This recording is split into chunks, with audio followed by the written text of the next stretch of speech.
A graça e a paz do Senhor Jesus Cristo. Estamos indo para o nosso quarto estudo sobre a análise dos 16 capítulos da Epístola de Paulo aos Romanos. A justificação pela fé, a rejeição dos judeus e a inclusão dos gentios. Não são coisas incoerentes com a promessa de Deus. Amém? Então, os judeus são os filhos da promessa. O Senhor Jesus vieram para eles e rejeitaram o Senhor. Amém? Então, houve a inclusão dos gentios, né? Houve aí a inclusão dos gentios. Os gentios, eles são o quê? Quem eram os gentios na Bíblia? Segundo a Bíblia, quem eram os gentios? Os gentios eram todos os povos que não eram judeus. Um judeu não podia se casar com um gentio, porque os gentios não adoravam a Deus, nem obedecia à lei de Moisés. Um gentio podia se converter ao judaísmo, e a Bíblia tem vários exemplos de que existem muitos gentios tementes a Deus. Existe hoje alguns gentios tementes a Deus, inclusive na Bíblia tem, mas a maioria dos gentios, eles não acreditavam e não adoravam o Deus de Israel, de Isaac e de Jacó. Veja então aí, essa aí é a diferença, né? Mas eles também foram inclusos, né, na salvação, porque Jesus Cristo veio não só para nós, para a igreja, e não só para os judeus, mas sim para toda a humanidade.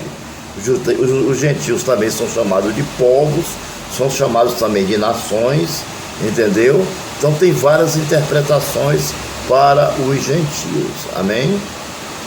Pois bem, com a promessa de Israel, né, foram feitas não aos descendentes físicos, mas sim aos descendentes espirituais de Abraão. Deus escolheu Isaac e rejeitou a Ismael. Vocês sabem a história, né? Ismael, filho de Agar, né?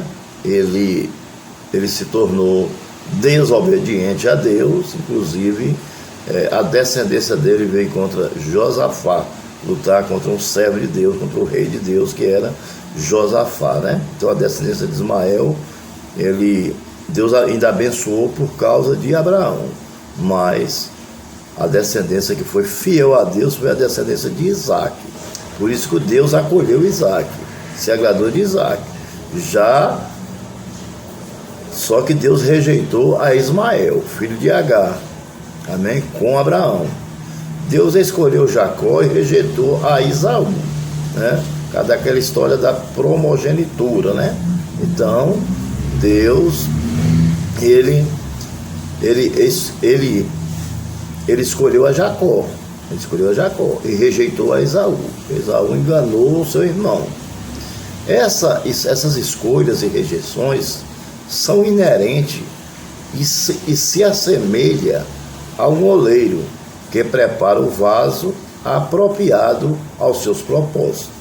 Então, veja só, o ser humano, quando ele está lá no mundo, ele não tem nenhuma noção de quem é Deus, porque ele vive no mundo, ele vive sob o curso desse mundo. Mas quando ele está na presença de Deus, ele é um vaso de honra, amém? Deus se assemelha a nossa pessoa a um instrumento, a uma ferramenta e a um vaso de honra, amém? Que dá frutos para o reino de Deus, que se preocupa com a pregação da palavra, que se preocupa em salvar os outros, que se preocupa em levar a palavra a outras pessoas, que não fica com a palavra só para ele. Isso seria o crente egoísta, né? E o egoísmo não herda o reino do céu, não é verdade? O egoísmo não herda o reino do céu. Então, nós não podemos ser egoístas, nós temos que ser diferentes, né?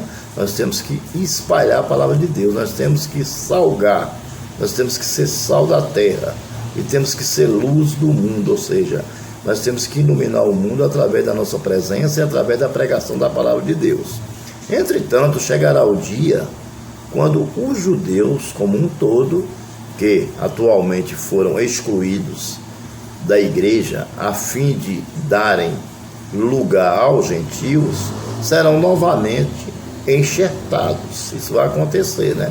Os judeus serão novamente enxertados, mas aí isso vai acontecer ainda na grande tribulação, depois do arrebatamento das duas testemunhas, é quando vai acontecer isso, né? E se a exclusão dos judeus teve efeito de reconciliar o mundo, sua futura recepção será como a vida tirada da morte. Amém? Está lá em Romanos capítulo 11, versículo de número 15, né? Então, os remanescentes, né? Que significa o restante, né? Eles ainda virão e aceitarão o Messias ainda. Eles aceitarão Jesus Cristo como Messias, porque até hoje eles não aceitaram, ou seja, quase todos não aceitaram. Uma pequena parte dos judeus aceita Jesus como Messias, mas a maioria deles não aceita. Mas durante a grande tribulação, quando eles verem as duas testemunhas mortas serem arrebatadas aos céus, então aí eles irão reconhecer que Jesus Cristo é o Messias, e aí eles serão, ainda uma grande massa de judeus serão salvos, né? Sem contar os 144 mil judeus que são selados, né? Que irão pregar durante a grande tribulação. Amém? Por causa dessas misericórdias divinas, cada crente deveria preencher a sua função particular na igreja com diligência e simplicidade, ou seja, nós não precisamos querer ser melhor do que ninguém, né? Nós não precisamos querer ser o centro das atenções, porque na realidade nós somos apenas servos, instrumento, ferramenta. Então nós temos que agir com o quê? Com simplicidade em tudo, na maneira de agir, na maneira de pregar, na maneira de falar. Quanto mais você ser simples, mais alma você vai ganhar para Deus. Semelhantemente, no Estado, cada crente deve ser um bom cidadão. E nas questões sociais, os crentes mais maduros deveriam acomodar-se aos irmãos mais fracos, que ainda estão presos a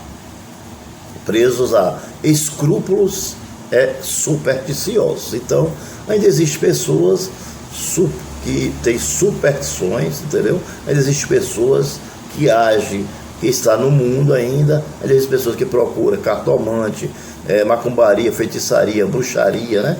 E acham que isso resolve os seus problemas, entendeu? Ainda há crente que pula fogueira achando que vai arrumar um namorado, né? Então, são muitas superstições, muitas coisinhas do dia a dia. Principalmente o brasileiro, ele é muito misticista. Tem vários tipos de religiões, acredita em vários tipos de crença, e isso nós temos que ter muito cuidado.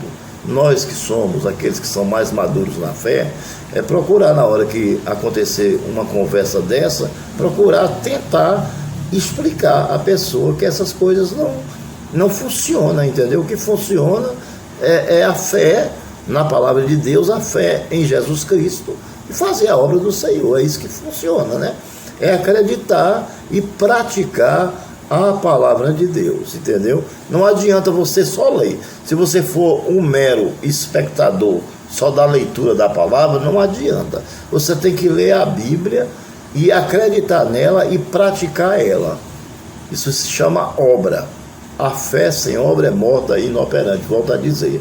Finalmente, Paulo expressa a sua esperança de visitar os romanos a caminho da Espanha e conclui a epístola com uma vintena de saudações pessoais.